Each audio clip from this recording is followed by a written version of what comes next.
오늘 밤에도 하나님께서 허락하시는 크신 은혜와 평강과 생명이 우리 모든 심령마다 함께 하시기를 간절히 다시 한번 주님의 이름으로 축복합니다.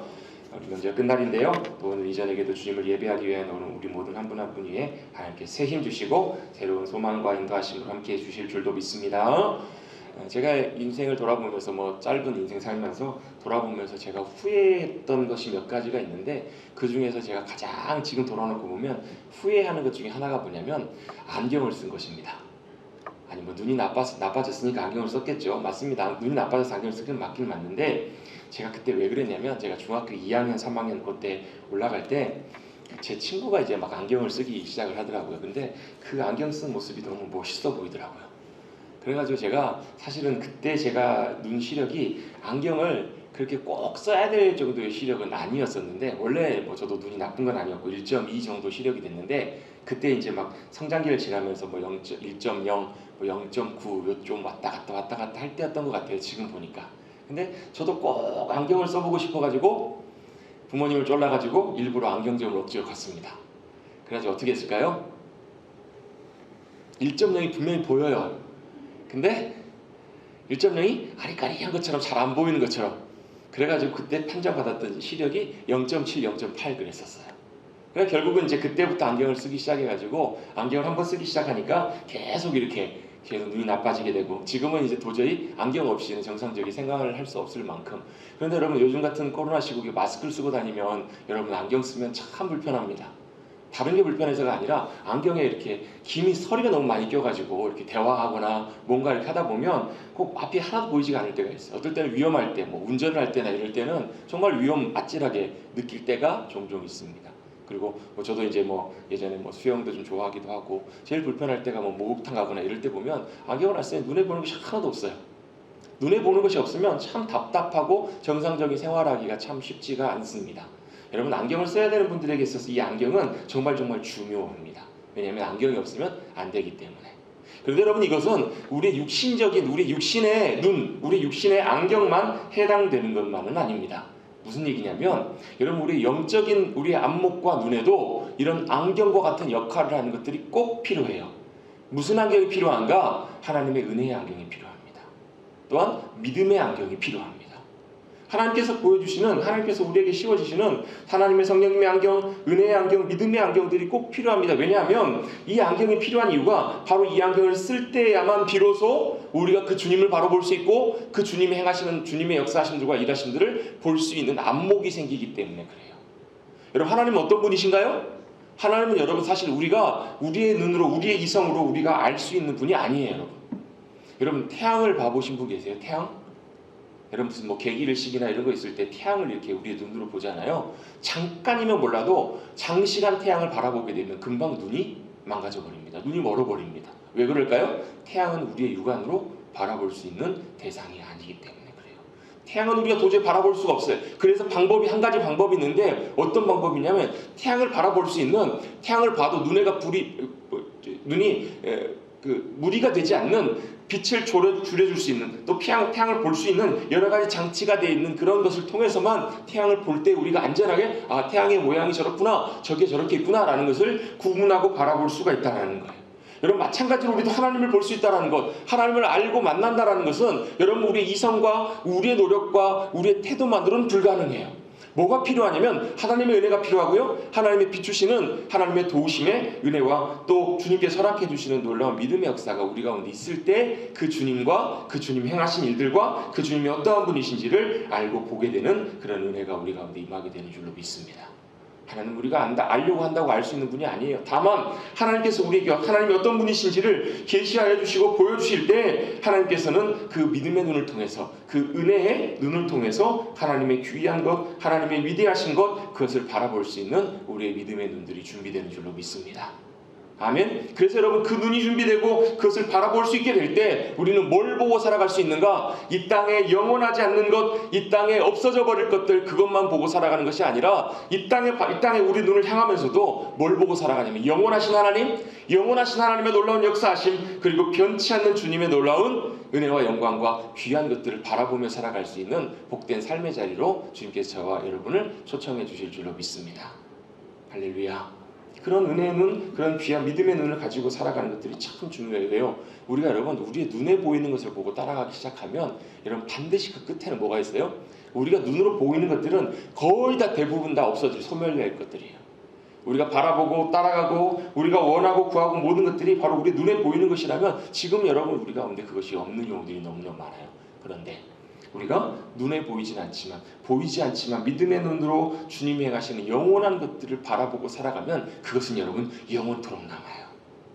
여러분 우리가 믿음으로 살아간다고 한다면, 우리가 그리스도인으로 살아간다고 한다면 여러분 영원한 것, 주님이 우리에게 허락해 주실 영원히 변치 않는 것, 쇠하지도 않고 없어지지도 않는 그 영원한 것들을 사모하며 바라보며 나가시는 영원에 잇대어 살아가시는 믿음의 백성들이 되시기를 간절히 바랍니다.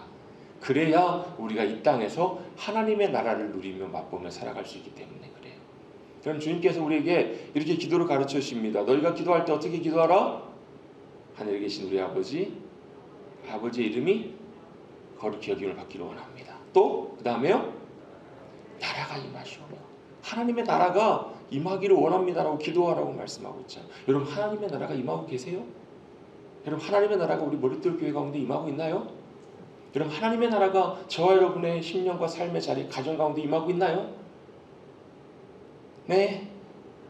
여러분 그 삶을 위해서 주님께서 기도하라고 하시잖아요. 나라가 임하시오며, 나라가 임하는 삶을 살라. 나라가 임하도록 기도하라, 간구하라. 여러분 하나님의 나라가 임한다라는 것이 무슨 뜻이에요? 여러분 눈에 보이진 않지만 우리의 눈으로 헤아릴 수 없는 그 위대하신 전능하신 하나님이 어떻게 해요? 하늘 보좌에서 뿐만 아니라 여러분 저와 여러분의 삶의 자리를 통해 함께 하시고 역사하시고 붙드시고 책임지시고 인도하시고 주님의 일들을 이뤄가시는 삶을 살아가는 것, 그게 바로 하나님의 나라가 임하는 삶을 살아가는 거잖아요.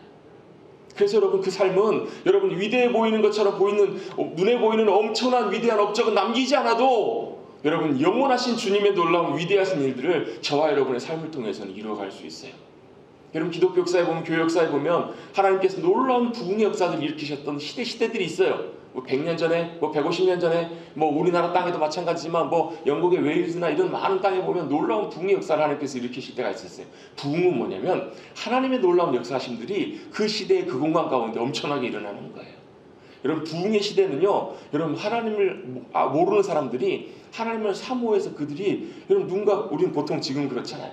우리가 여러분 복음을 전하고 누군가를 초청하고 주님께로 와보라 인도해야 주님 앞에 나오는데요. 부흥의 시대는 그렇지 않아요. 부흥의 시대는요, 그들이 간절한 열망을 가지고 주님 앞에 나와 엎드려요. 제가 종종 한 번씩 말씀드리잖아요.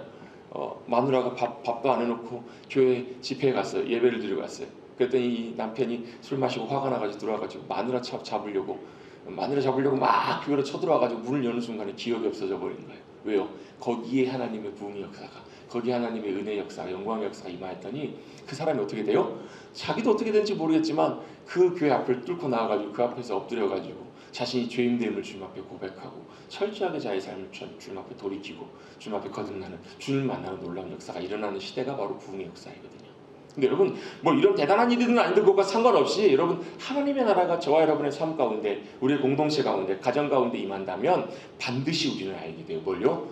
주님이 우리의 삶을 통해서 함께 하시고 역사해 가시고 일해 가십니다. 그래서 그 주님이 나의 삶을 인도하십니다. 나의 삶을 놀랍게 섭리 가운데 역사하시고 예비하고 계시고 준비하고 계십니다. 우리가 여러분 몇 주를 통해서 1월달부터 여러분 하나님이 누구신가, 하나님이 어떤 분이신가 잠깐 몇 가지로 정리하고 이제 오늘 마무리하는 시간인데요. 창조주 하나님께서 정말 어머니의 마음으로 우리를 사랑해 주시고 안아주실 뿐만 아니라 어떻게 해요? 그 주님이 우리에게 복 주시는데 그 복은 무슨 복이에요? 우리가 원하는 복이 아니라, 우리가 물고자 하는 복이 아니라, 우리가 얻으려고 하는 복이 아니라 어떤 복이라고요? 하나님이 예배해 주신 하나님의 복을 우리에게 복 주신 하나님. 그리고 그 하나님 어떤 분이시라고요? 우리를 훈련하신 하나님. 우리를 다루시고 훈련하시고 다루실 뿐만 아니라 어떻게 해요? 전능하신 하나님. 전능하신 하나님께서 우리를 훈련하시고 다루시기 때문에, 이제 그 기억나시죠? 독수리가 독수리 새끼를 훈련할 때 어떻게 해요? 던져버린다고, 절벽에서. 그럼 어떻게 해요? 해고 죽겠네 몸부림치는데 날갯짓이 안 되니까 처음에는 몸부림치다가 떨어지면 그대로 죽는 거예요. 근데 독수리는 어떻게 해요? 정확하게 떨어지기 전에 채오른다고요. 떨어지기 전에 정확한 타이밍에 채오른다고요. 누군가가 질문하잖아요. 참새는 안 되나요? 참새는 그게 안 되나요? 참새는 뭐 이게 사실적으로 맞는지는 모르겠어요. 참새는 던지기는 던져도 그 새끼를 정확하게 채워 올릴 수 있을 만큼의 능력과 힘이 없어서 안 될 것이다. 이렇게 얘기한다는 거예요. 여러분, 하나님께서는 우리의 삶을 훈련하시는데, 다루어 가시는데, 왜요? 전능하신 하나님이시기 때문에 우리를 정확하게 완벽하게 빚으시고 만들어 가신 하나님이시기 때문에 그게 가능한 거예요. 여러분, 저는 목회자로서 우리 성도님들 바라볼 때 종종 그런 분들 뵐 때가 있어요. 아, 하나님께서 저분을 훈련하시는구나, 다루시는구나, 하나님께서 저분을 빚어가시는구나. 어떻게 보면 그분의 삶은 그 순간은 참 힘들어요. 저도 하나님의 그런 과정들을 지나오면서 여전히 저도 지금 순간순간마다 하나님께서 다루시는 그런 과정들이 여전히 있지만, 그 순간들을 지나올 때마다 지금 기억해보면 너무너무 힘들어요. 사실은요. 죽을 만큼 힘들 때도 있어요. 사실 포기하고 싶을 때도 있고, 하나님 정말 왜 그러세요? 하나님, 아이고 하나님 왜 자꾸 저 갖고 그러세요? 그런 생각이 들 때도 있어요. 그럴 때마다 우리가 잊지 말고 기억해야 될 것이 있는데, 뭐냐면, 아, 하나님께서 나를 사랑하시기 때문에 훈련하시는구나, 다루어 가시는구나, 나를 빚어 가시는구나. 아이고 죽겠네, 아이고 죽겠네. 뭐라고요? 죽게 있네라고요. 죽게 있네. 여러분, 토기장이가 토기를 빚어갈 때, 진흙을 빚어갈 때, 여러분, 토기장이가 원하는 대로 빚어가지 진흙이 원하는 대로 빚어가는 것이 아니에요. 여러분, 저와 여러분의 삶을 하나님께 사랑하시기 때문에 주님의 사랑의 손길로 저희를 빚어가고 계시고 훈련하고 계시고 다루어 가시는 훈련하신 하나님이심을 여러분 기억하시길 바랍니다. 뿐만 아니라 그 하나님 어떤 하나님이시냐면, 전능하신 하나님이시면서 우리의 삶을 예비하신 하나님. 예비하신 하나님이라는 말의 원래 뜻은 뭐냐면 보시는 하나님. 원래 예비하시다라는 말, 여호와 이레라는 말이 라라는 말에서 온 단어거든요. 보고 계신다라는 거예요. 뭘 보고 계세요? 저와 여러분의 삶을 다 보고 계세요. 저와 여러분의 모든 삶과 모든 것들 하나하나를 바라보고 계시기 때문에 뭐 하실 수 있는 거예요? 준비하실 수 있으시는 거예요. 예비하실 수 있으시는 거예요. 순간순간마다 우리는 뭐 하면 돼요? 믿음으로 순종해서 나가면 돼요. 아들 이삭을 나를 위해서 바쳐라. 예, 주님. 아니, 하나님, 이 아들을, 하나님께서 이 아들을 통해서 하나님의 약속을 이루신다고, 하나님이 약속하신 하나님의 약속의 아들이잖아요. 따질 수도 있었음에도 불구하고 아브라함은 뭘 믿었던 거예요? 하나님의 예비하심과 하나님의 섭리와 계획을 믿고 순종할 수 있었던 거예요. 그래서 믿음으로 나갑니다. 어떻게 믿음으로 나가요? 죽음 가운데, 제 가운데에서라도 그를 살리실 것을 믿고 나아갔던 거예요. 그럴 때 뭘 경험해요? 여호와 이레 하나님, 예비하신 하나님. 이게 참 어려운 게 그거예요. 하나님 우리의 삶을 통해서 예비하신다는 걸 다 알아요. 믿어요. 고백해요. 우리의 머리로는요. 근데 실제 우리의 삶에 딱 맞닥뜨리면 그걸 언제 경험하냐면, 그 과정들이 지나간 다음에 알아요. 아, 하나님이 예비하셨구나, 하나님이 준비하시고 역사하셨구나. 그걸 알아요. 언제부터요? 수년 전부터, 오래전부터. 제가 지난주에 설교 말씀 나누면서 프란시스 세퍼 박사님 이야기 나눴잖아요. 하나님께서 그날 아침에 끼니를 예비하시기 위해서 언제부터요? 몇 달 전부터 저 먼 곳 영국 땅에서부터 준비하셔가지고 정확한 한 치의 오차도 없이 정확하게 그날 그 시에 도착하도록 그분들의 마음을 움직이시고 그분들의 손과 발을 움직이셔가지고 그날 아침을 책임지시고 채우셨다고요. 여러분, 그런 믿음의 고백들이 너무너무 많아요. 여러분, 여호와 이레 하나님을 믿으신다면 여러분, 저와 여러분도 예비하시고 책임지시고 인도하시는 그 하나님의 손길을 남의 얘기가 아니라 저와 여러분의 개인적인 고백과 간증으로 경험할 수 있게 되기를 주님 여러분 축복합니다. 그게 믿음으로 경험되어져야, 아, 정말 하나님이 내 삶을 통해서 예비하시는구나, 진짜 여호와 하나님은 여호와 이레 하나님이시구나, 그걸 여러분 고백할 수 있거든요. 하나님은 예비하신 하나님이십니다. 또한 그 예비하신 하나님은 우리와 함께 하시는 하나님이시라는 거예요. 여러분, 이런 놀라운 하나님에 대한 여러분 믿음의 진리들이, 여러분 이런 사실들이 결국은 뭐냐면, 하나님께서 우리 가운데 은혜를 깨닫게 해주시는, 여러분 그것이 믿음의 눈으로 우리가 그 주님을 바라볼 수 있게 될 때만 그것이 여러분 보이고 깨달아지는 은혜라는 거예요. 여러분, 그런 은혜가 저와 여러분 가운데 부어질 수 있게 되기를 주님의 이름으로 축복합니다. 여러분, 그것들이 진짜로 보이기 시작할 때, 아, 그렇구나, 정말 하나님이 좋으신 하나님이시구나, 참 놀라우신 나의 주님이시구나, 더 믿고 신뢰하고 의지할 수 있어요. 여러분, 아이들도요, 엄마 아빠를 참 사랑하고 좋아하는데 엄마 아빠의 큰 사랑을 경험하고 엄마 아빠의 품에 더 많이 안겨있는 아이일수록 뭘 더 분명하게 알게 되냐면요, 엄마 아빠를 믿고 신뢰하는 그 믿음이 훨씬 커져요. 근데 그것이 결핍된 아이들은 나중에 자라서도요, 감정적으로나 또 감성적으로나 여러 많은 부분들에 있어서 결핍들을 많이 느끼는 경우들을 보게 돼요.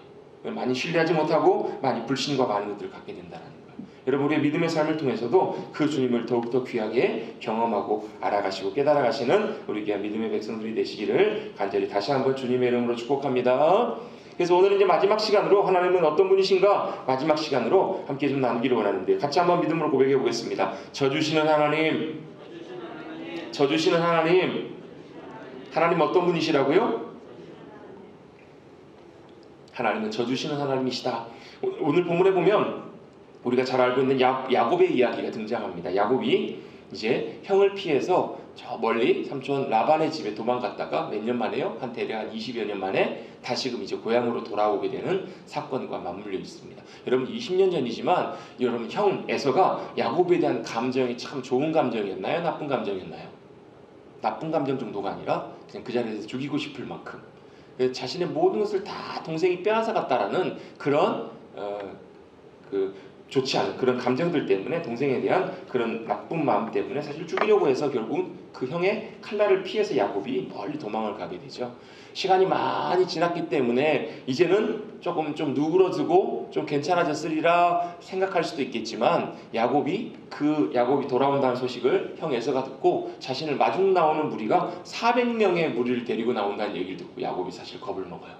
여러분 만약에 진짜로 야곱을 그냥 동생이 오나보다 맞으러 가자 해서 맞으러 가는 거라면 굳이 그렇게까지 많은 사람들이 나올 필요는 없었을 거예요. 또 그 당시에 대략 한 400명 정도 되는 인원은 그 당시에 그 군대 그러니까 전쟁에 나갈 때 그 어떤 단위 우리로 치면 뭐 중대 뭐 이런 것처럼 중대 대대처럼 하나의 어떤 군대의 어떤 한 조직으로 대략적으로 받아들여지는 숫자가 그 정도 숫자였다는 거예요. 쉽게 말씀드려 보면 형 에서가 야곱을 만나기 위해서 군대를 끌고 오는 거예요.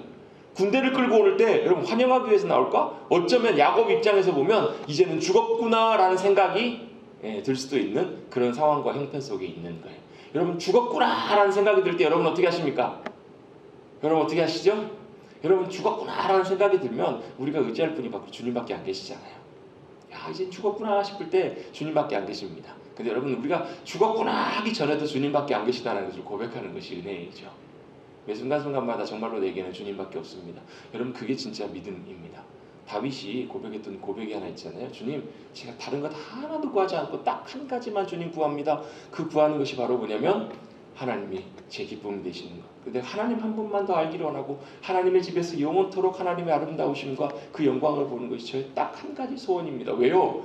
다윗은 누려볼 거 다 누려봤거든요. 자신은 하나님께서 왕으로 그를 세워주시고 또 그의 삶에 기름 부심이 함께 해주시고 골리앗을 쓰러뜨리고 모든 사람들이 다 야 사울이 죽인 자는 천천히고 다윗이 죽인 자는 만만입니다 라고 모든 사람들이 다 인정해주는 그런 자리에 올라갔지만 그럼에도 불구하고 그는 그의 삶을 통해서 하나님께서 분명하게 깨닫게 하시고 경험하게 하셨다는 것이 있어요. 그게 뭐예요? 하나님 한 분 외에는 아무것도 아니라는 거예요. 하나님 한 분 외에는 자신의 생명도 인생도 모든 것도 어떤 것도 보장이 되지 않는다는 것을 다윗은 알게 돼요. 그래서 그는 철저하게 믿음으로 그런 훈련의 과정을 통해서 그는 믿음으로 고백하게 됩니다. 여러분 아이고 이제 죽었네 그때만 주님 죽겠네 이제 그때만 주님 찾지 마시고 평상시에도 정말로 주님이 제 호흡보다 소중하신 분입니다. 정말로 제게는 소중하고 필요한 중요한 분이십니다. 그렇게 믿음으로 고백할 수 있게 되기를 바랍니다. 어쨌든 간에 야곱은 정말 이제 죽었구나 싶을 때 모든 가족들까지도 먼저 다 그 강을 건너보내고 야복강을 건너보내고 자기 혼자 야복강가에 남아있습니다. 근데 누가 찾아오세요? 어떤 사람이 야곱을 찾아옵니다. 근데 그 어떤 사람이 누굴까요? 뭐 천사라고 보시는 분도 있고요. 그렇긴 하는데 그 뒷부분에 보시면 30절에도 보시면 그 야곱이 그날 밤을 어떤 밤이라고 불렀냐면 브니엘의 아침이라고 부르는 걸 볼 때 브니엘이라는 말은 하나님의 얼굴이라는 뜻이에요. 엘이라는 말이 하나님이란 말이고요. 베네, 브네 이게 이제 얼굴이라는 뜻인데 하나님의 얼굴을 누가 본 거예요? 야곱이 본 거예요. 그날 밤에 찾아온 어떤 사람은 분명히 천사의 모습이든 어떤 모습이든 사람의 모습으로 누가 오신 거예요? 하나님께서 야곱을 찾아오셨다라는 것을 알 수 있어요. 그 극적인 밤에 그 심각한 밤에 그 정말로 절체절명의 위기의 순간에 누가 야곱을 찾아오셨냐면 하나님께서 야곱을 찾아오십니다. 여러분 어떻게 보면 야곱의 삶이 참 험난한 인생을 살았지만 그럼에도 불구하고 야곱의 삶에는 하나님의 은혜가 함께해 주신 삶이라는 것을 어떻게 아는가? 위기의 순간순간마다 상황마다 또 절망과 쉽지 않은 그 순간순간마다 누가 그의 삶에 찾아오시고 함께 하시냐면 하나님께서 그의 삶에 함께 하시는 것을 보게 돼요. 오늘 이 밤에도 그 약복강을 건너는 이 밤에도 야곱에게 찾아오신 분은 하나님이셨어요. 하나님이 찾아온 그 야곱이 하나님과 함께 어떻게 해요? 씨름합니다. 영어 성경에 보면 레슬링이라고 나와 있어요. 붙들고 매달리는 거예요. 우리나라처럼 뭐 삿바매고 싸웠을까? 뭐 그건 아니었을 거예요. 붙잡고 매달리는 거예요. 매달리고 놓지 않는 거예요. 그러면서 그가 당신이 나를 축복하지 않으면, 당신이 나를 책임져 주지 않으면, 당신이 나를 어떻게든지 인도해 주지 않으면, 정말로 나를 어떻게 해주지 않으면 나는 당신을 절대 못 놓겠습니다 라고 붙잡고 매달리는 거예요. 여러분, 여기서 나오는 씨름이라는 것은 어떻게 보면 이제는 내가 더 이상 소망이 없습니다. 더 이상 방법이 없습니다. 내가 당신만 붙잡고 늘어집니다. 당신밖에 붙들 리가 없습니다 라고 그렇게 매달리는 과정이었다고 볼 수 있을 거예요. 이제는 그 어떤 사람이 하나님이 이제 가시려고 할 때 그래도 안 놓습니다. 당신이 나를 축복하지 않으면 이대로는 그대로 놓을 수 없습니다. 그렇게 대답하는 야곱에게 하나님께서는 야곱의 이름을 바꿔주시는 역사를 주님께서 허락해 주십니다. 뭘로 바꿔주시죠? 야곱을 이스라엘이라 부를 것이다. 그러면서 그 이스라엘이라는 뜻을 뭐라고 성경은 설명하고 있냐면 28절 뒷부분에 보시면 이는, 같이 한번 읽어볼까요? 뒷부분 28절 전체를 한번 같이 한번 읽어보겠습니다. 시작. 그가 이르되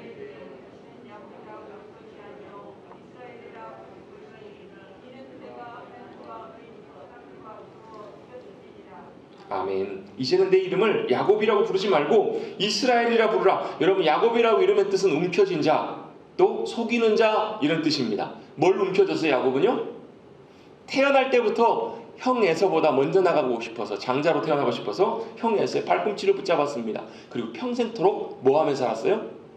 형 에서를 속이고 아버지를 속이고 여러 가지 속이는 그러한 삶을 살아왔어요. 딱 야곱의 이름에 걸맞는 삶을 살아왔어요. 그런데 하나님께서 이제는 그 야곱을 향해서 뭐라고 말씀하시냐면, 이제는 네가 야곱이라고 부를 것이 아니라 이스라엘이라고 부르라.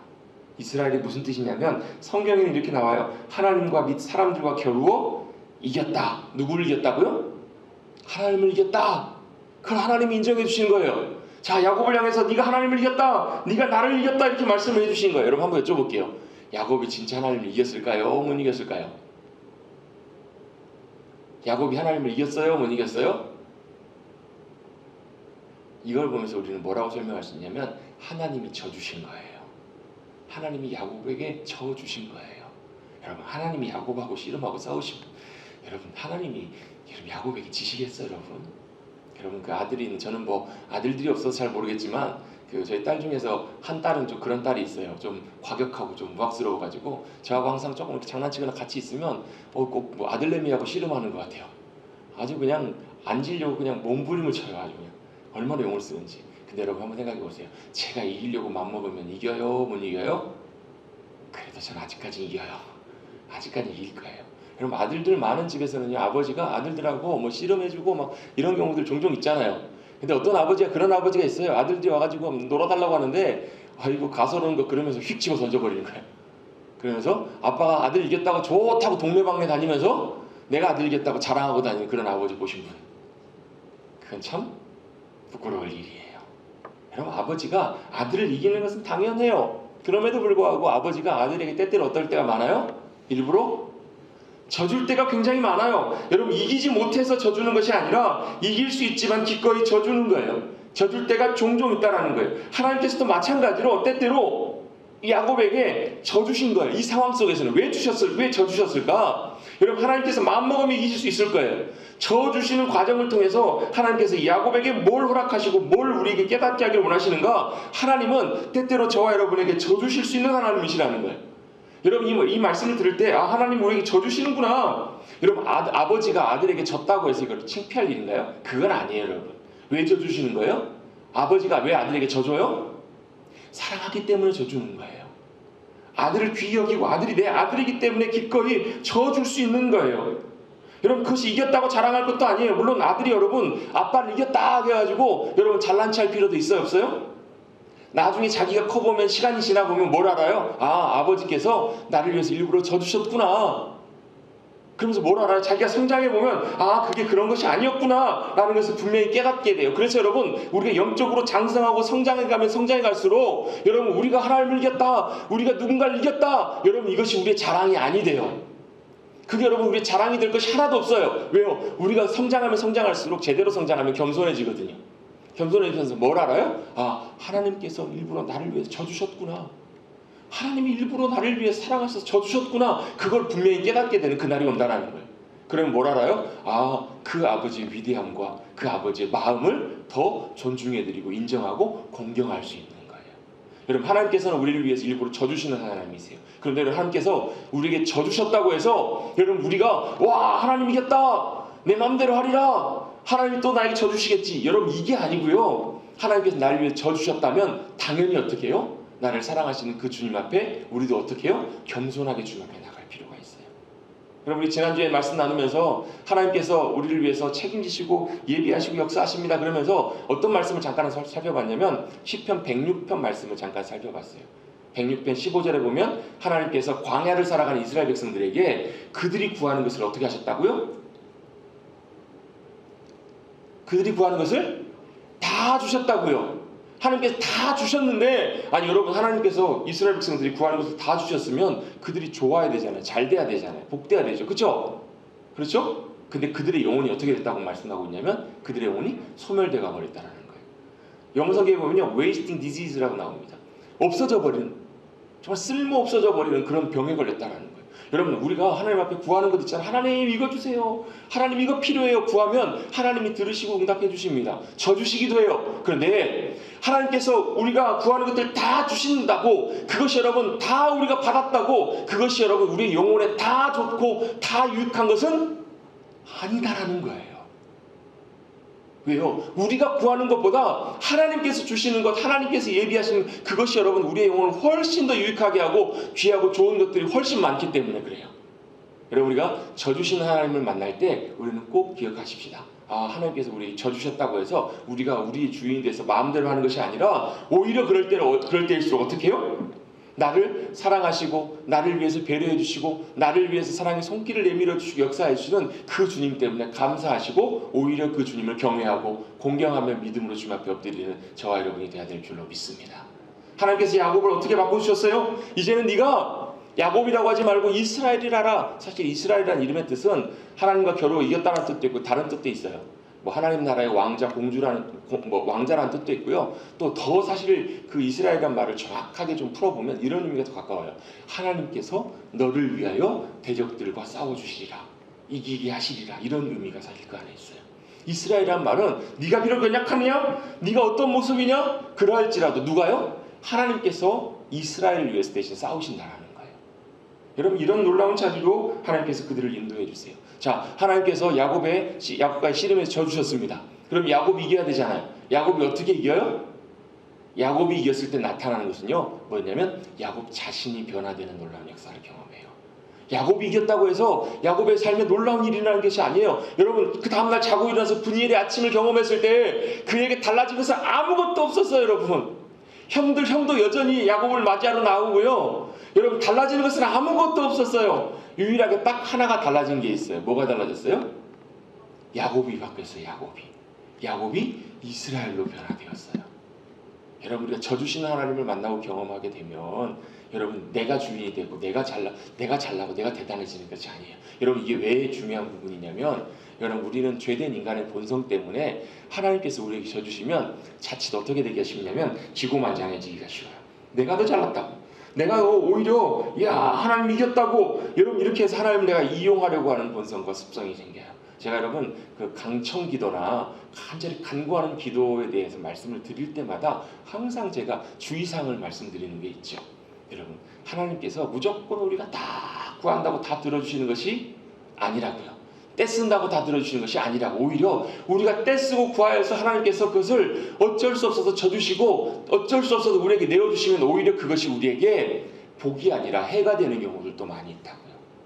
여러분, 하나님께서 우리에게 져주시고 우리의 삶을 인도해 주셨다면 여러분, 우리의 삶에 그 다음에 해야 될 것이 뭐냐면 그 하나님을 계속해서 이용하려고 하는 것이 아니라 그 하나님께서 주시는 그것을 내 뜻대로 하나님께서 내 삶을 놀랍게 인도해 주시도록, 하나님께서 내 삶을 채워주시고 역사해 주시도록 하나님을 내 편으로 끌어당기는 것이 아니라 오히려 그럴 때일수록 여러분, 하나님을 믿음으로 신뢰하고 여러분 앞서가시는 주님을 찾고 겸손하게 이스라엘로 변화되어서 내 스스로가 바뀌는 놀라운 역사를 경험해야 될 줄로 믿습니다. 여러분, 야곱이 그날 밤 약복강에서 그날 밤에 주님과 씨름한 다음에 그 다음날 아침에 변화됐던 것은 야곱 한 사람만 변화된 거예요. 야곱 한 사람이 야곱이 이스라엘로 놀랍게 변화되었을 때 어떤 역사가 벌어져요? 아무것도 달라진 것이 없었지만 모든 상황들이 야곱 한 사람 때문에 다 바뀌는 것을 보게 돼요. 여러분, 가장 중요한 변화는 저와 여러분의 변화예요. 여러분, 저주신 하나님의 사랑과 은혜의 손길을 경험하게 될 때 저와 여러분은 하나님의 은혜 가운데 변화되는 놀라운 역사를 경험합니다. 우리 모두 야곱이 이스라엘로 변하는 놀라운 역사를 경험하게 돼요. 왜 하나님께서 우리에게 저주신가? 왜 저주실까? 저주신 하나님이 우리에게 왜 중요한가? 여러분, 연약한 우리 인간에게 하나님께서 저주시기 때문에 하나님께서는 우리의 삶에 응답하시는 거예요. 우리의 간구와 우리의 모든 것들을 들으시고 응답하시는 하나님이 되실 수 있는 거예요. 여러분, 만약에 하나님께서 우리의 삶에 져주시지 않는다면 하나님께서 들어주실 필요가 없어요. 여러분, 누군가가 여러분에게 부탁을 하는데 한 번 부탁을 해요. 그럼 들어주겠죠? 두 번 부탁을 합니다. 그럼 여러분 어떻게 하실래요? 두 번까지 정도는 들어주실 것 같아요. 세 번 부탁을 똑같은 부탁을 합니다. 여러분 어떻게 하시겠어요? 좀 마음이 좀 선하고 좋으신 분들은 한 세 번까지 정도는 그렇게 부탁 들어주실 거예요. 네 번, 다섯 번, 여섯 번 똑같은 부탁이 계속 늘어납니다. 여러분 어떻게 하시겠어요? 그 다음부터는 전화 오면 전화 안 받으실 거요? 여러분, 사람은 그래요. 사람은 똑같은 부탁을 반복하고 계속해서 똑같은 그런 것들 요구하면 사람 마음속에는 이게 나를 뭘로 보나? 이런 생각이 들어요, 안 들어요? 들죠? 그래서 해주고 싶으세요? 안 해주고 싶으세요? 안 해주고 싶으세요? 근데 여러분, 그런 경우는 있더라고요. 사랑하는 자녀가 계속 부탁을 하면 그래도 잔소리하면서 싫은 소리 하면서도 어떻게 해주세요? 그래도 들어주시죠? 뭐 해주시는 거예요? 져주시는 거잖아요. 사랑하면 져줍니다. 사랑하기 때문에 져줄 수 있는 거예요. 여러분, 하나님께서 왜 야곱에게 져주셨을까? 하나님은 왜 져주시는 하나님이실까? 왜요? 사랑하시기 때문에 그래요. 사랑하시기 때문에 져주시는 것이고 사랑하시기 때문에 들어주세요. 그래서 때때로 여러분, 우리가 하나님 앞에 한 번, 두 번 구하다 보면 어떨 때는 그럴 때가 있잖아요. 면목이 없어서. 한 번, 두 번, 세 번 구하다 보면 때때로 어떨 때는요, 하나님 앞에 참 죄송스러워서 못 구하실 때 있으시죠? 그럼에도 불구하고 하나님 어떤 하나님이시기 때문에 져주시는 하나님이시기 때문에 들어주세요. 져주시는 하나님이시기 때문에 응답해주세요. 번거로우셔도 싫다지 않으시고 들으시고 응답해주시는 하나님이시라는 거예요. 왜요? 져주시는 하나님이시기 때문에. 두 번째로 왜 져주시는 하나님이 중요한가? 같이 한번 고백해 보겠습니다. 져주시기 때문에 용서하십니다. 그럼 보통 몇 번까지는 용서할 수 있어요? 베드로가 똑같이 예수님께 와서 묻잖아요. 예수님, 제가요, 사랑하는 형제가 주변에 있는 친구가 몇 번이나 잘못했을 때 용서를 해줄까요? 제가 몇 번이나 할까요? 세 번, 네 번, 일곱 번까지 할까요? 여러분, 똑같은 잘못을 일곱 번 용서한다라고 하는 것은 여러분 대단한 겁니다. 여러분, 똑같은 실수를 여러분 세 번 이상 넘어가면 대체적으로 보면 거의 못 참습니다. 그렇죠? 다들 하실 수 있으세요? 일곱 번까지 여러분 똑같이 해보세요. 잘 안 돼요. 베드로가 큰 결심을 하고 얘기한 거예요. 예수님, 제가요 일곱 번까지 용서해 볼게요 라고 작정한 거예요. 뭐 하기 위해서? 저도 용서하고 살려고요. 예수님 뭐라고 말씀하세요? 70번씩 7번이라도 하라. 490번을 용서하라는 것이 아니라 너희도 용서함을 받았기 때문에 너희도 그렇게 용서하라는 거예요. 왜요? 하나님께서는 우리를 490번이 아니라 몇 번이요? 몇 번이요? 여러분, 한 사람이요 하루에 3번만 죄를 지어도 90평생을 살면 대략 몇 번 정도 죄를 짓냐면 대략 한 9만 번 정도 죄를 짓습니다. 전과가 몇 번이에요? 같이 한번 고백해 봅시다. 저는 주님 앞에서 전과가 9만 범입니다. 몇 범이시라고요? 모르겠어요. 9만 범인지 더 될지 안 될지 모르겠어요. 근데 주님은 그러할지라도 뭐 하시는 하나님이시라고요? 져주시는 하나님이시기 때문에 용서하시고 용납하실 수 있는 하나님이시라는 거예요. 여러분, 그래서 용서하시는 하나님이 참 중요해요. 용납해 주지 않으시면, 여러분, 하나님께서 우리를 용납하시지 않으시고 용서하지 않으시면 여러분, 과연 저와 여러분이 누구에게 용서받고 용납될 수 있겠냐고요. 여러분, 몇 주 전에 지난주인가요? 매일 성경 말씀 함께 나누면서 요한복음 8장 말씀에 가늠하다 붙잡혀온 여인 이야기가 나와요. 가늠하다가 사람들에게 붙잡힌 바 되었습니다.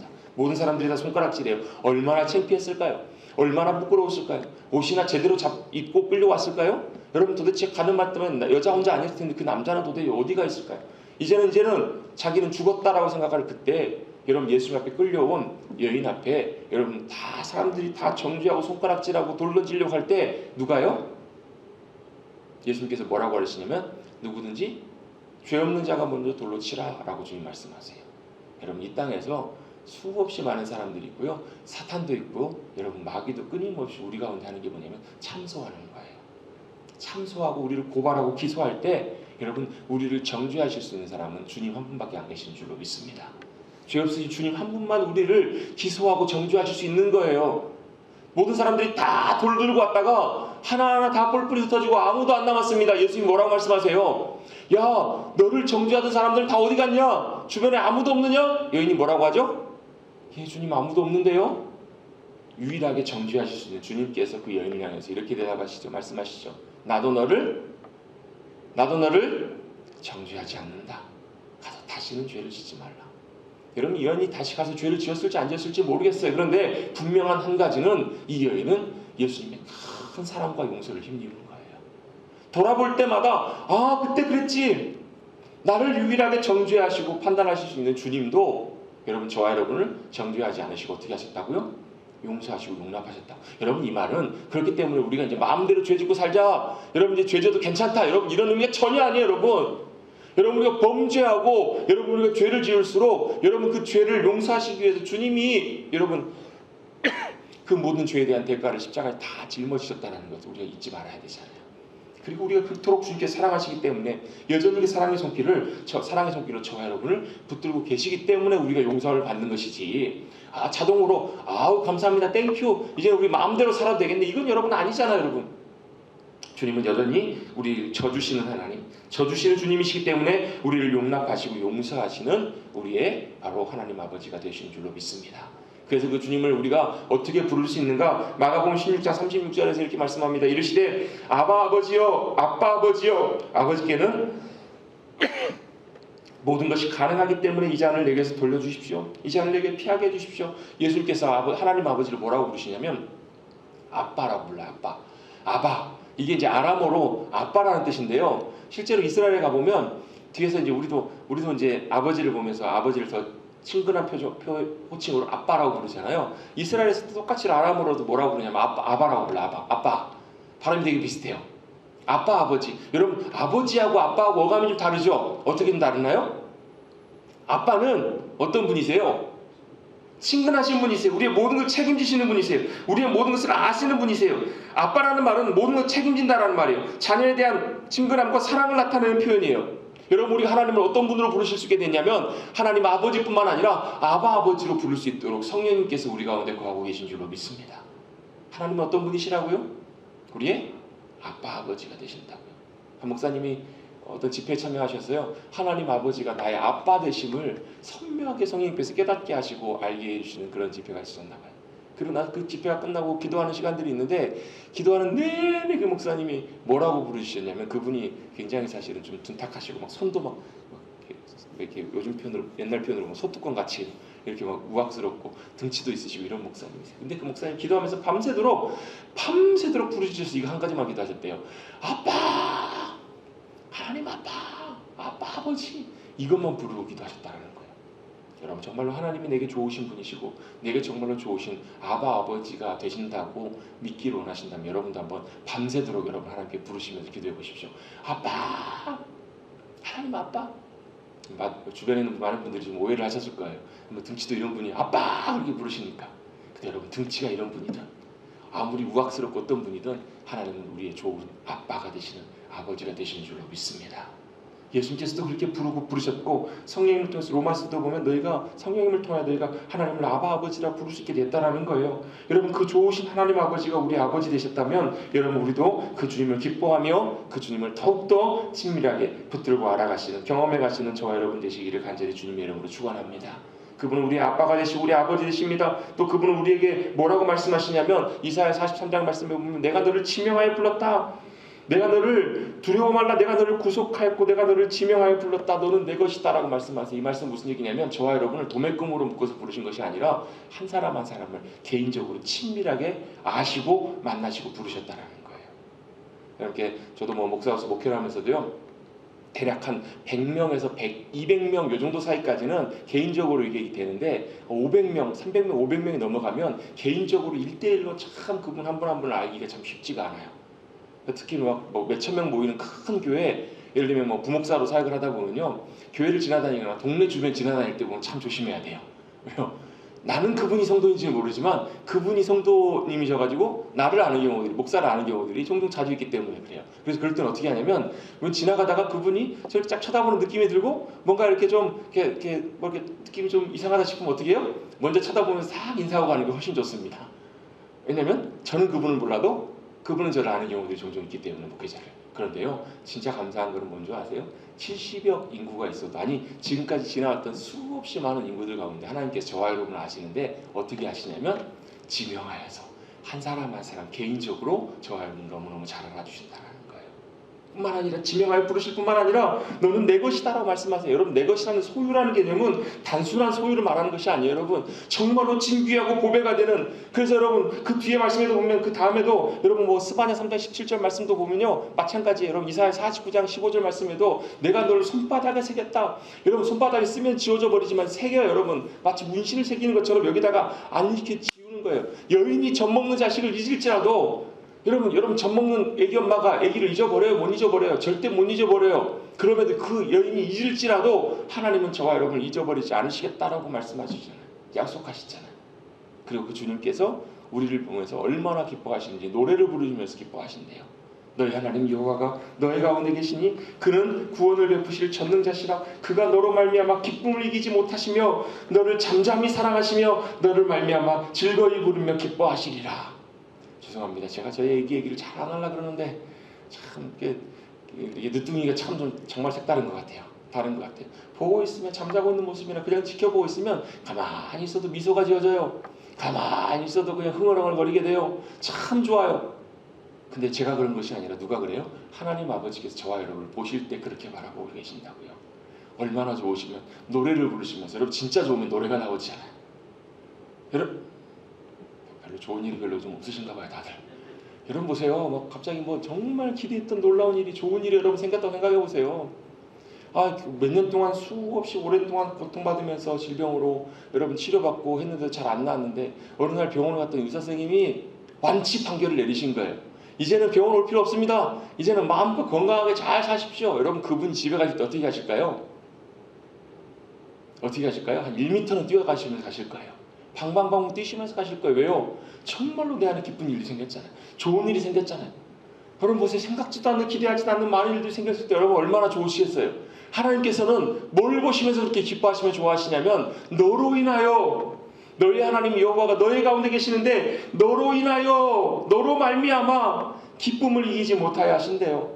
너를 잠잠히 사랑하신대요. 너로 인하여 기뻐하며 즐거워하며 그렇게 노래를 부르신 하나님, 그 주님이 바로 우리 하나님 아버지신 줄로 믿습니다. 여러분 잠자기 전마다 기도하실 때마다 그렇게 기도하세요. 하나님, 저 정말 좋으세요? 제가 정말 주님의 기쁨이세요? 그럼 보면, 인간적으로 보면 오늘 하루도 맨날 실패하고 넘어지고 이런 건데, 하나님 아버지께서는 그게 중요한 게 아니세요. 왜요? 우리 하나님의 거듭난, 예수 그리스도의 피로 거듭난 하나님의 자녀가 되었다면 우리 존재만으로도 하나님께서 우리를 기뻐하실 거기 때문에, 여러분 그렇게 주님의 큰 기쁨으로 살아가시는 저와 여러분 되시기를 간절히 주님의 이름으로 축원합니다. 여러분 같이 한번 고백해 보시겠습니다. 저 주시는 하나님, 아바 아버지 하나님, 저 주신 하나님, 그 하나님께서 우리의 아빠가 되시고 우리의 아버지가 되어주셔서 우리를 사랑하시고 기뻐하시는, 그래서 우리에게 늘 들으시고 응답하시고 용서하시고 용납하시는 하나님이심을 늘 기억하시고 그 주님을 믿음 가운데 붙잡고 나가시는 저와 여러분 되시기를 다시 한번 주님의 이름으로 축복합니다. 축복합니다. 우리 함께 찬양하고 기도하겠습니다. 찬송가 399장입니다. 399장 함께